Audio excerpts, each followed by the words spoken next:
গুৱাহাটীত অসম দৃষ্টিহীন ছোৱালী ক্ৰিকেট দলৰ প্ৰশিক্ষণ সম্পন্ন। বেচৰকাৰী সংস্থা KRU 365ৰ উদ্যোগ।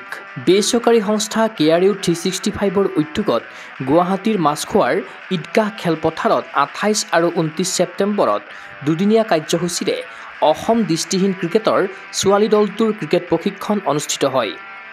এই প্ৰশিক্ষণত লখিমপুৰ, যোৰহাট, গুৱাহাটী, নগাঁও আৰু মৰিগাঁও জিলাৰ লগতে কটন বিশ্ববিদ্যালয়ৰ কেইবাগৰাকীও দৃষ্টিহীন ছোৱালী ক্ৰিকেটাৰে কৰিলে অংশগ্ৰহণ।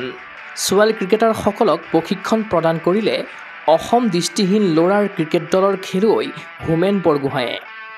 টিম মেনেজাৰ সুশীল পৰেলে খেলসমূহ পৰিচালনা কৰে।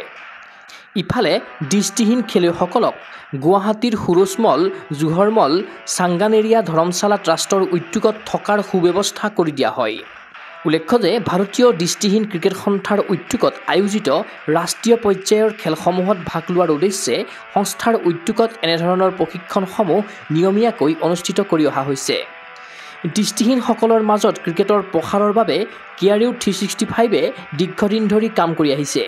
ইতিমধ্যে অসম দৃষ্টিহীন ল'ৰা আৰু ছোৱালীৰ দল গঠন কৰা হৈছে আৰু আন্তঃৰাজ্যিক পৰ্যায়ত বিভিন্ন প্ৰতিযোগিতাত ভাগ লৈ দুয়োটা দলে খ্যাতি অৰ্জন কৰিছে।